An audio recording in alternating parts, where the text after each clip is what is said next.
And then what are the most visible differences going to be between your offense and what we saw a year ago? Most visible differences in our offense? Boy, it's hard to say. I haven't even got a chance to really get out there yet. You know, we're still going to try to maintain the culture that Bo's trying to instill. We want our kids to be physical and play tough. We want to play fast. And we want to play with a lot of confidence. So I think those are the underlying characteristics I'm going to look for and trying to build on our guys. So however that takes shape and form, we'll kind of see as that develops. Coach Paulini talked about simplifying the offense. Can you talk about how you're going to do that? Yeah, we tried to reduce some of the verbiage in there and trying to maybe simplify some of the schemes as well for the guys, and trying to make maybe a little more sense, a little bit more. My philosophy is I want our players to understand our offense and to run our offense. I don't want them to run plays. So I think that they need to know why I'm doing what I'm doing and what they're doing and how it fits. And I think if they can understand that, and when teams try to change during the course of a game or we have to make adjustments, and it is simple and the verbiage is small, we're going to be able to communicate and then get to the next thing to attack the defense. Taylor Martinez started 12 games last year at quarterback. I mean, where is he at with a new system and a new offensive coordinator? I think he's doing well. I mean, I think all the guys seem to be very, very excited. I'm pleased with the coaches; they're excited, and digging in, rolling up our sleeves, and going. I mean, it's a very exciting time for me. But then on the same token, in 5 days we got to go against two of the brightest defensive minds with the best defense they've had in 4 years. So I can't be feeling all that good yet. How do you feel about this stepping into that offensive coordinator role, knowing you've seen how there's all these armchair quarterbacks and you're going to get analyzed like nobody's business? I mean, how do you feel about the role you're coming into? Well, I don't know. All I can say is, Bo and Carl, and I'm from Youngstown too, so we'll see how that pans out. How important is it to establish depth at that quarterback position with guys with similar skill set between Carnes and, I don't know what terms that is, progressions, obviously young? Yeah, I mean, no doubt we have to establish depth there, but I think everywhere really. And I'm hoping the offense is flexible enough to fit the needs of those guys and the strength of those guys. So whatever they do well, we'll do. And that's why it's really a simple game. I mean, it's go or they're not, and keep running what's working. I mean, it's not much harder than that. The game of football still comes down to blocking and tackling and throwing and catching and doing it better and faster and harder than the other guys. So in reality, it doesn't matter how you line up or what play you call, as long as they know what they're doing and they do it better than the other team. So that's kind of where our philosophy is going in, and depth is extremely important, but not just there, probably every position. But we're going to do what our guys can do and do best, and let it turn them loose and let them go.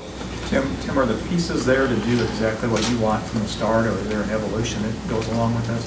Well, the biggest thing right now we're probably running into is kind of deprogramming them, and that's in a lot of different areas, and I don't want to get into a whole lot of detail with that, but just kind of changing their thought process and even verbiage. Well, this used to be called this, now it's called this. So just some of those types of things are things that we're going through. So it's hard to say the pieces yet, because we're crawling right now. We're not even close to where we'll be, and I know there's going to be growing pains. We're going to go through spring, and I just talked to my coaches today, and one thing on offense we talked about, we can't forget what's important. The main thing, we got to keep the main thing, which is still these kids. And we got to play Nebraska football, and we got to be fast and physical and aggressive, and because that's how you win. That's how you win games. You don't win games with plays. You win them with players. So that's what we're focusing on. And we realize this system, it may take a couple of days, it may take a week to get everything down and where the kids can function like the back of their hand, knowing it. But we're okay with that. Who are the major influences that have helped you kind of derive your offensive system? You know, I've picked up pieces everywhere, believe it or not. I mean, defensively as much, probably as much or more so than offensively. I think the best offensive minds come from defensive coaches because they know what hurts them. And you know, obviously growing up and playing at Cardinal Mooney was a big influence in terms of how the game's expected to be played, and about winning. And I think just throughout learning from different people. I mean, all from high school coaches to college coaches to watching games growing up as a kid. And I mean, I've picked plays off Monday Night Football and drew them up off the, you know, VCR and ran them. So, I mean, it just comes from everywhere a little bit. Hey, Tim, one of the sore spots from last year obviously was turnovers. Without beating that thing to death and getting it into their head, what can you do over the spring to work on that?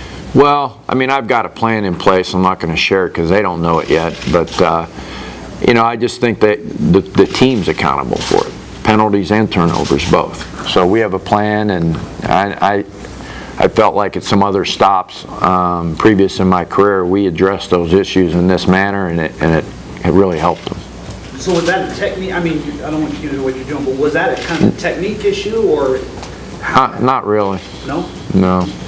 It's kind of a fear issue. You said that you want your guys to make sure that they understand the offense, not just run plays without a full understanding. Was that an issue? Did you think that the kids last year didn't really understand the offense? They were just going through the motion of running the play? No, I just felt like in some systems,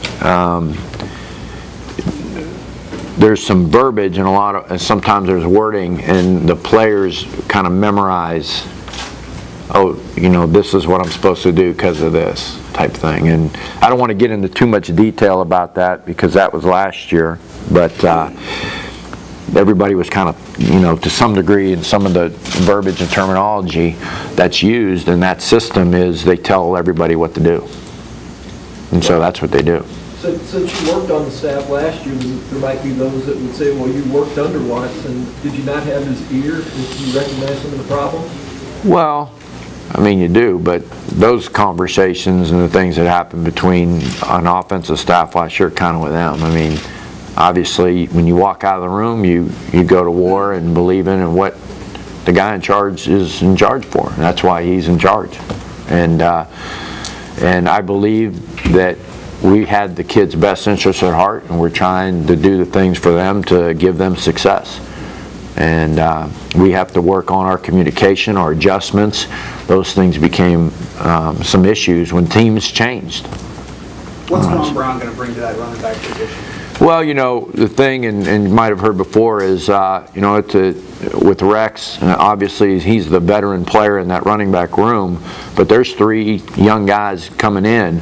And as Bo and I talked a little bit about, you know, where Ron would fit best, I felt like, and as Bo did, is that, you know, here's a young group coming in. They play tailback in the University of Nebraska, which is running back university as far as I'm concerned. And what better guy to teach about the legacy of the program, the toughness that it takes to play the position, you know, the integrity.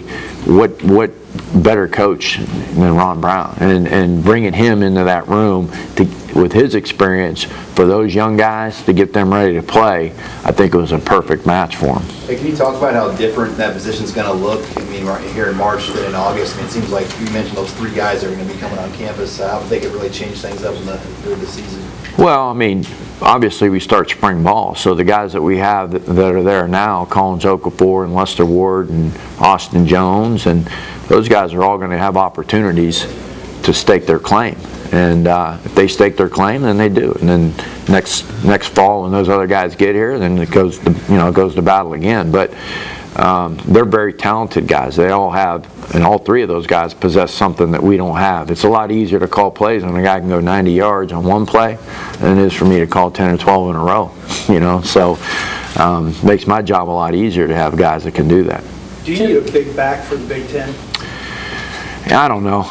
You know, I've looked a little bit at the Big Ten schools, not a whole lot, but again, if you're successfully attacking a defense, You're going to go where there ain't, so it doesn't really matter who's where they're not, to some degree. Tim, being around Bo for 3 years, do you get bits and pieces along the way of kind of picking his brain of what he wants? Sure, no doubt. I mean, he's a great ball coach. I mean, he understands defense, and he's very well. He knows what hurts him. He knows what the keys are. I think that's huge. And game planning, I think it's huge. You got to understand your opponent. I mean, it's no different. If there's hunters in here, guys go deer hunting, boy, they know how to do it. They get their places and hide, and they smell the right way, and they do all that stuff because they're hunting for something specific. And then when you play a certain defensive coordinator, you better know what he's all about. You just don't show up and play. So that's one thing Bo can bring, Carl can bring. Those guys are excellent resource, and I'm going to use them as much as I can. Do you find over time that your thoughts are pretty similar to his on what he wants? I think so. I think our culture, that's the biggest thing, and expectations, what we demand of our kids. We grew up in that environment. I mean, it's black or white. That's kind of how it is. There's no gray, and this is the way it's going to be. And you go ahead. Tim, talk about Rex. Yeah. He's run your Wildcat. How valuable is he going to be in this offense? Well, he's extremely valuable. He was invaluable even last year and the year before, and we missed him that first year. But he's just as much as he brings on the field as a player, he brings off the field. And he's just a tremendous young man and a great football player. And his leadership is going to be key to our development also within our program offensively. Will it be important to kind of limit his reps a little bit over the spring, not to get him, considering you're down a few guys? Not necessarily. Do you like to run the Wildcat a lot, or what do you think about that? Well, I mean, we can if we need to. I feel like we have some quarterbacks that are Wildcats that certainly can do some of that stuff as well. Does that attacking style of offense mean fast-paced, no huddle, look over the sidelines every play? It's whatever you guys want it to be, whatever you guys want to call it. So we're going to attack. How do you get more consistency in the passing game? How do we get more consistency? I think we've narrowed some of the schemes down, so you'll see some more repetition. I think that's going to help them a little bit. Maybe not as much broader scope, a little bit more multi-purpose routes that are good versus every coverage. Tim, do you consider your quarterback position wide open? It's all the positions are wide open. Even though I've been here 3 years, I haven't coached them, so I don't really know exactly how they're going to take to this. This is different for them because, again, they're not running plays. They're going to run the offense, and so they have to be able to do that. Did you communicate well with Taylor last year in terms of? Well, yeah, I mean, we all did, but I mean, again, you don't coach them. I mean, your meetings, I'm out there focusing on my guys during practice time, and those, certainly I may say, hey, you got to be deeper on this, or I mean, but just like any coach, nobody coaches outside necessarily the realm of what the position they're coaching, but the kids, yeah. Are you going to work Jamal Turner exclusively at quarterback, or do you move him around looking at wide receiver position? I'm not sure yet on him. We'll see what happens. With quarterbacks, you coach them differently? I mean, some coaches treat them a little bit differently. Well, I don't know. I mean, I think you treat everybody a little differently. I mean, I think you want everybody to get where you need them to be. There's a end road that you're trying to get to, but everybody gets there a different way. And some guys you push, some guys you got to pull, some guys you got to carry. So it's your job as a coach to have that relationship with them to say, how do I get this guy there? And however that is, that's what you got to do. That's what good coaches do. There's a perception that Martinez, that the chemistry just isn't there with him and his teammates. He's a little bit off to the side. Is that an issue with you? No. I mean, do you see that? I don't see it at all. In fact, he's been tremendous this offseason. He's been tremendous. I've been very, very, very pleased with him. And from in-season then? Has he improved in that area then? Well, I think there's more confidence in him. I think You know, I think because of that, because there's some confidence in him, I think because maybe starting from scratch and everybody's on an even page. Don't forget, Taylor was you know, he was running some scout team wide receiver for us his freshman year, then gets thrown into the quarterback race where some guy's been in the system 2 or 3 years. He's doing all he can to catch up from behind. Here, everyone kind of started equal. So I think maybe he's gained some confidence. Plus, he's from California. All them California guys are a little weird. Right? West Coast. I'll probably hear it from him now. What elements of your past offense are you going to carry into this one? I'm sorry? What elements of the past offenses you've run in the past are going to carry over? Well, a lot of them. I think we did a lot of good things. It's more or less how we're doing them, not necessarily what we're doing. It's just kind of how we're doing it. Again, just simplifying some things and trying to cut some verbiage out and maybe get an opportunity to repeat some things. Again, it's a pretty simple game. If something's working, you just keep running it till it doesn't work anymore and you go to the next play. And that's kind of the overall philosophy of offense, I think.